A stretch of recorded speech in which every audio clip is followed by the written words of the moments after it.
안녕하세요. 구독자 여러분 반갑습니다. 주식톡입니다. 또다시 월요일장의 시장은 무너져 내렸습니다. 대통령 당선인 취임을 앞두고 원전 테마주들도 한 번씩 들썩이는 이런 모습이었지만 두산 에너빌리티는 움직이는 방법을 좀 잊어버린 듯 합니다. 시장에 난무하는 원전 소식과 호재에도 큰 변화가 없고 얼마나 나중에 급등을 보여주려고 하는지 또 주주들의 이런 인내심, 투심 테스트를 제대로 하고 있습니다. 그럼 이 영상에서는 증시 흐름과 두산 에너빌리티 좀 어떻게 하는 게 좋을지 고민해 보도록 하겠습니다. 구독과 좋아요 한 번씩 부탁드리고 소통하는 방송인 만큼 궁금한 점 댓글 달아주시면 되겠습니다. 주식톡 유튜브 채널은 이제 유한타증권사와 제휴를 맺고 있습니다. 현재 유한타로 거래를 하시거나 앞으로 좀 사용할 이사가 있으신 분들은 무료로 계속 관리 도와드릴 수 있습니다. 기존에 쓰는 계좌를 바꾼다는 건 쉬운 일은 아니지만 그렇다고 어려운 일도 아닙니다. 이렇게 유한타증권사만 사용하시면 무료로 수익 관리 드리고 있고 제가 드리는 종목들만 매수해 주셔도 상관은 없습니다. 이렇게 텔레그램 무료방에서는 현재 두산에너빌리티 실시간 대응 도와드리고 있고 시황 분석이라든지 종목 추천도 드리고 있습니다. 추천 종목이 없는 날은 글로벌 증시 흐름이라던가 주시장의 큰 이벤트 이런 이슈들 그리고 멘탈 관리 좀 중점적으로 드리면서 여러 가지 방면으로 도움을 드리고 있습니다. 어려운 시장 혼자서 고민하는 것보다는 옆에서 궁금한 거 물어볼 수 있는 조력자가 있다면 더 좋다라고 생각을 하고 주저하지 마시고 무료방 참여 원하시는 분들은 여기 번호로 문자 하나 남겨주시면 되겠습니다. 그럼 구독, 좋아요 눌러주셨으면 영상 시작을 해볼게요. 먼저 증시 흐름 보도록 하겠습니다. 5월달 가장 중요했던 요소 중 하나는 역시나 FOMC에 대한 발표였죠.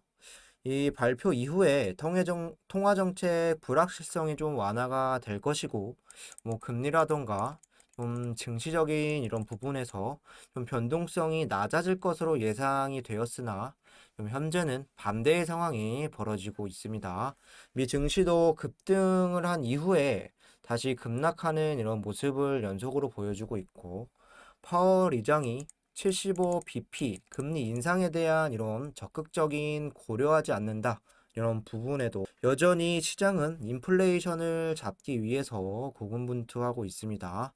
6월달 이제 하반기부터는 또 빅스텝이 아닌 빅빅 스텝에 대한 가능성이 좀 우려감으로 좀 변동성도 굉장히 커지고 있습니다.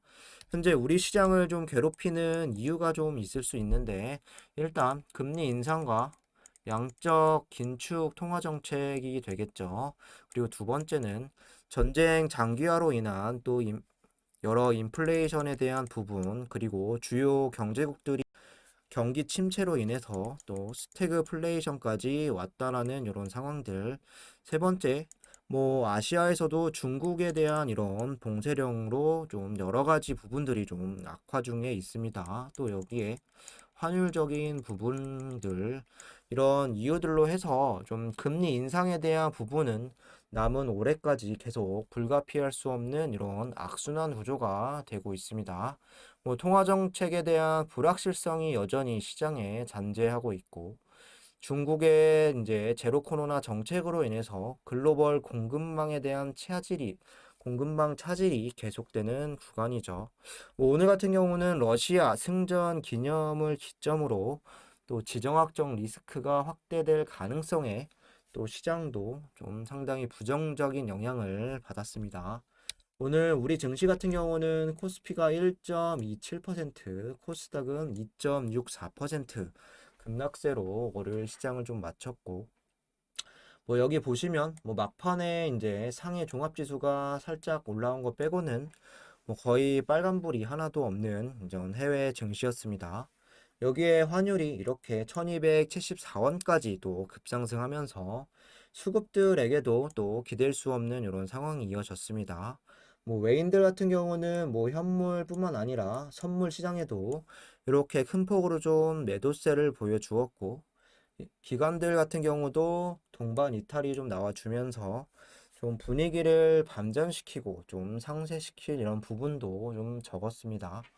뭐 현재 시점에서 기대해 볼 수 있는 부분은 양 지수가 뭐 코스피는 2610포인트, 코스닥은 861선 여기까지 좀 내려왔는데 1월달 바닥 근처에서 좀 주가가 형성되고 있기 때문에 좀 여기에서 불확실성만 좀 걷어낼 수만 있다면 또 바닥에서 강하게 반등하는 이런 지수의 그림도 생각해 볼 수 있을 것 같습니다. 여기 차트를 보시면 유스케일 파워 코퍼레이션 뭐 상장명은 SMR로 볼 수 있습니다. 이 5월 3일 날 이렇게 좀 뉴욕 증시에 상장이 된 이후에 뭐 조금은 버티다 좀 약세 흐름을 한번 이어갔지만 5월 6일 이렇게 6% 이상 강하게 말아올렸습니다. 뭐 지난주 유스케일 파워 같은 경우는 미국 원자력 규제위원회에서 내진 성능에 대한 논란으로 좀 안 좋은 소식도 있었는데 주가는 이렇게 오히려 좀 상승 마감이 되었죠. 뭐 그에 반해서 두산 에너빌리티 같은 경우는 내일 차기 정권 취임을 앞두고 뭐 전혀 탈원전 폐기에 대한 이런 기대감과 그리고 뭐 국내 원전에 대한 확대 그리고 뭐 활성화에 대한 이런 기대감을 주가로 표출하지 못하고 있습니다. 뭐 3월 10일인가요? 대선 결과 이후에 또 10% 한번 급등한 이후에 뭐 지금까지 제대로 올린 기억이 없는 이런 상황이 되겠습니다. 뭐 단순히 생각을 해보면 뭐 몇 년 만에 이제 탈원전 정책이 폐기가 되고 원전 확대와 그리고 미국과 원전 협력으로 좀 원전 생태계 이런 산업들이 살아날 기대감 충분히 가지고 있습니다. 역시 다른 원전 종목들도 같은 선상에 좀 놓여 있긴 하지만 굳이 두산 에너빌리티가 좀 올라가지 못하는 이유를 좀 나름대로 생각을 해보자면 뭐 일단 다른 걸 다 떠나서 다른 종목들과 좀 성격 자체가 좀 다른 부분도 있습니다. 두산 에너빌리티는 원전 이제 처음에 이제 설계를 하거나 좀 신규로 좀 건설을 할 때 여기에 들어가는 이제 기자재 공급이라던가 또 시공 뭐 플랜트, EPC 이쪽에서 좀 중요한 역할을 할 수 있습니다. 하지만 지금은 국내에서 좀 원전을 재개한다라고는 하나 여전히 신한울 공사 재개에 대한 많은 부분들에 여전히 신한울 공사 재개에 대해서 좀 많은 말들이 있습니다. 또한 원전 수출에 대한 부분도 뭐 1년 전보다는 뭐 기대감이 확 달라져 있긴 하지만 여전히 수주가 될지 말지는 시간이 더 필요할 수 있는 부분이 되겠죠. 뭐 이 부분이 일단 다른 종목들보다도 뭐 직접적인 수혜가 되지 못하는 이유가 아닐지 제 머릿속에서 좀 생각을 해보았고 이렇게 또 움직이지 않으니 또 시가총액이 작은 또 크게 움직일 수 있는 급등할 수 있는 종목들을 더 많이 매수를 하고 있는 이런 현재 상황이다. 이렇게 좀 보시면 될 것 같습니다. 뭐 이제는 본격적인 수주 소식이나 좀 더 진전된 내용들이 앞으로 주가를 올리는데 좀 더 중요하지 않나 생각을 해보고 있습니다. 이어서 이슈 보도록 할게요. 원전 강국 이전에 핵폐기물 문제부터 포화 시점이 다가오고 있다. 이렇게 좀 보실 수가 있습니다. 오는 10일 출범하는 윤석열 정부의 원전 강국을 내세워 탈원전 정책 폐기를 추진하고 있다. 그러나 원자력 발전 확대를 위해 불가피한 고준위 방사성 폐기물 사용 후 핵연료 처리 문제는 여전히 풀기 어려운 문제다. 원전 가동률이 길어지면 원자력 발전 이후 남는 핵 폐기물인 사용 후 핵연료도 늘게 된다. 핵 폐기물이 임시 저장 시설에 포화되는 시점도 앞당겨지는 셈이다. 이에 차기 정부는 수십 년이 요구되는 영구 처분 시설 건설 부지 확보와 함께 포화가 임박한 경수로 원전의 건설 저장 시설 설치를 동시에 추진할 것으로 보인다. 발등에 불인 건식 저장 시설 설치 과정에도 지역 민 관련 기관과의 협의에도 수년이 걸릴 것으로 보여 한시도 지체할 수 없다는 지적이 나온다. 2031년부터 순차포와 더 앞당겨질 수도 있다. 한국 방사성 폐기물 확해에 따르면 원전 본부별 사용 후 핵연료 임시 저장 시설 또 포화도는 고리원전, 한울원전, 또 월성원전, 한빛원전 이렇게 신월성 원전, 세울원전을 제외하고는 모두 60% 이상 85%까지 되는 이런 또 시설도 있습니다. 각 원전의 포화 시점은 이렇게 2031년, 또 한울원전은 32년, 신월성 원전은 2044년, 세울원전은 2066년 순이고, 지난해 3분기 기준으로는 총 50만 4,809 다발의 고준위 방사성 폐기물이 발생했다. 다만 대통령 인수지원회가 2030년까지 전체 발전량에서 원전 비중을 높인다고 밝혀 원전 가동률이 늘어 예상 포화 시점이 앞당겨질 수 있다. 인수위는 신한울 3, 4호기 건설 재개, 운영허가 만료 원전의 계속 운전 등을 추진한다는 방침으로 임시 저장 시설이 포화되며 원전 가동은 멈출 수밖에 없다. 그러나 사용 후 핵연료 처리 문제는 심각한 사회 갈등으로 번져 지난 40년간 부지 선정부터 9차례 실패를 겪었다. 역대 정부에서 폭탄 돌리기식으로 해결이 미뤄진 가운데 임시 저장 시설이 포화 상태에 이르면 추가 원전 가동이 어려워지고 차기 정권이 구상한 원전 채광국 건설은커녕 아무런 문제가 없는 원자력 발전소마저 가동을 중단하는 상황이 벌어질 수 있다는 뜻이다. 부지 선정 시작해도 영구 처분장 건설 37년이 걸린다. 이렇게 좀 나와 있습니다. 원전을 주된 에너지원으로 이렇게 좀 활용하는 데 있어서 역시나 한 가지 걸림돌은 항상 안정상의 문제가 되었습니다. 아무래도 좀 주변 국가 일본에서 후쿠시마 사태 이후에 원전 안전에 대한 부정적인 이미지가 조금 더 각인되었다. 우리나라뿐만 아니라 유럽과 이런 유럽에서도 이런 부정적인 이런 영향을 계속 받아왔습니다. 하지만 실제로 원전이 폭발하는 안정상의 문제는 거의 발생하지 않고 문제가 되는 건 역시나 사용 후 핵연료 처리 문제에서 좀 방사능이 좀 나오지 않을까 하는 이런 부분이 될 수 있습니다.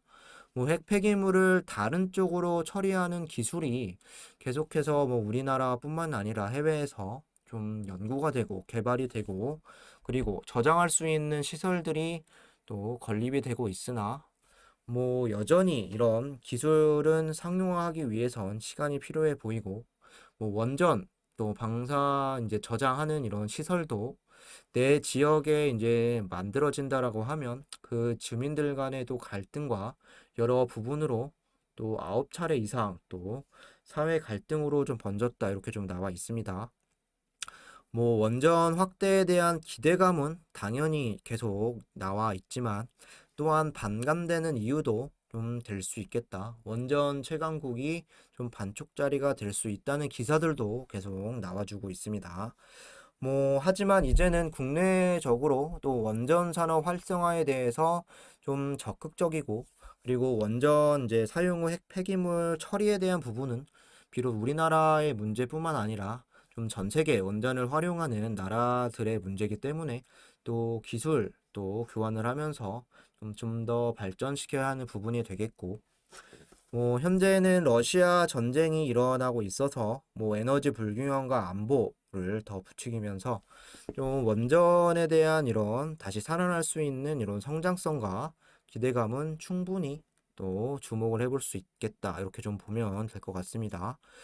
지금은 다른 원전 종목들과는 이제 기대감 자체가 좀 두산 에너빌리티 주가에 반영되지 않고는 있지만 두산 에너비티 같은 경우는 대형 원전이라던가 또 SMR 소형 원전 모듈 그리고 국내에서 또 하는 이런 과제에도 참여하고 있고 여기서 나올 수 있는 수소 또 신재생 이제 신사업조 또 두산 같은 경우는 에너지 정책에서 좀 빼놓을 수 없는 회사가 앞으로 계속 될 것이다. 이런 부분들은 좀 생각을 하고 좀 보시면 될 것 같습니다.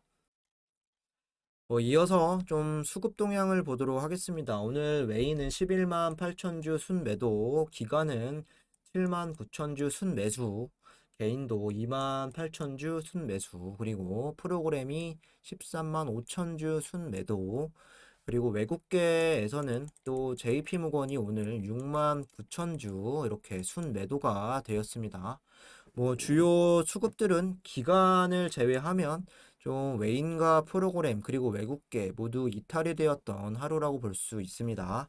뭐 그마저도 기간에서 이렇게 큰 매수세는 아니었기 때문에 뭐 쉽사리 주가를 또 올릴 상황에서도 올리지 못했는데요. 뭐 그럼에도 불구하고 금융투자나 연기금이 또 매수를 이렇게 좀 해주고 좀 주가를 마이너스로 가는 건 좀 막았다 이렇게 좀 볼 수가 있겠습니다. 뭐 특히 시장, 코스피 수급이 모두 크게 이탈한 거에 비해서는 두산 에너빌리티의 개별 수급은 뭐 엄청 나쁘게 볼 필요는 없을 것 같습니다.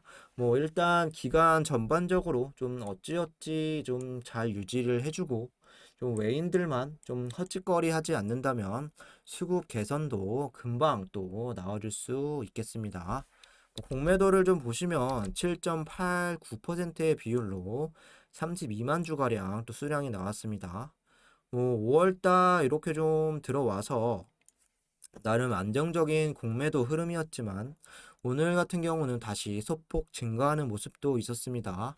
공매 잔고도 같이 좀 체크를 해보면 5월 3일 기준이죠. 1172만 주로 전일 기준보다 약 10만 주가량 좀 감소세를 보였고, 뭐 대차 거래 보셔도 체결량과 상환량이 이제 5월 6일 기준 이렇게 비슷하게 나오면서 뭐 잔고 수량이 2만 주가량 좀 소폭 늘기는 했으나 잔고 금액 같은 경우는 5,700억 다시 초반까지 줄어들었습니다. 좀 정리를 해보자면 뭐 공매도라던가 그리고 대차 거래 현재 주가를 좀 이런 식으로 끌어내리기 위한 이런 수치는 아니다라고 생각이 되고 단순히 좀 세력들이 공격적인 매수나 이런 움직임이 나오지 않기 때문에 주가는 계속 이런 방향으로 좀 흘러가고 있다 이렇게 좀 봐주시는 게 맞을 것 같습니다. 마지막으로 차트 간단히만 좀 보도록 할게요. 뭐 특별하게 이야기 드릴 거는 없을 것 같은데 오늘 같은 경우는 0.48% 올라간 2950원으로 마감을 했습니다. 뭐 최근 흐름만 놓고 보자면 확실히 좀 답답하고 주가를 뭐 위로든 아래로든 움직일 마음은 없어 보인다 이렇게 좀 볼 수가 있겠죠. 좀 상승하려고 하면 다시 좀 끌어내리고 다시 또 상승하려고 하면 그만큼 끌어내리고 좀 반등의 기회를 잡는 듯 했으나 뭐 최근 들어서는 좀 윗꼬리에 이런 행렬이 좀 나와주면서 거의 제자리 걸음마 수준으로 이어지고 있습니다. 뭐 전체적으로 좀 보시면 3월 달 이렇게 큰 박스권 저항 구간을 한 차례 뚫어내면서 이런 모습도 보였으나 이후에는 이 박스권 중간 지점이었던 뭐 21,500원 여기까지도 올리는 게 좀 버거운 이런 상황이 이어지고 있습니다. 2만 원에서 그리고 2만 1,000원대를 계속 왔다 갔다 하면서 좀 옆으로 횡보하고 좀 기간 조정 그리고 가격 조정 뭐 크진 않지만 어쨌든 좀 길어지고 있습니다. 뭐 매번 말씀을 드리지만 거래량이 이렇게 1,000만 가까이로 일단은 나와주고 그 이후에 또한 더 큰 거래량을 동반을 해서 23,000원까지 좀 터치하기 전까지는 주가 흐름 계속 비슷할 수 있기 때문에 뭐 그게 아니라면 현재 상황은 하방 구간인 2만 원을 깨지 않는 이런 상황을 계속 유지하는 게 중요할 수 있겠습니다. 우리는 다시 이전에 이런 상승 흐름들도 좀 되찾기 위해서 감정적으로 현재 좀 종목을 정리하거나 좀 너무 안 좋게 보실 필요는 없다. 이렇게 좀 말씀을 드리고 싶습니다. 뭐 장기적으로 들고 가실 거라면 현재 시점 한 발짝 좀 물러나서 좀 예민하지 않게 종목을 바라보는 것도 필요할 것 같습니다. 이상으로 영상 마무리하도록 하고 구독과 좋아요 안 누르신 분들은 다시 한 번씩 부탁드리겠습니다. 두산 에너빌리티 혼자서 좀 대응하기 어려우신 분들이나 꾸준하게 수익을 챙겨가고 싶으신 분들은 유한타증권사만 사용하시면 모든 게 무료다 이렇게 말씀을 드렸습니다. 참여 원하시는 분들은 여기 번호로 문자 남겨주시면 되겠습니다. 감사합니다.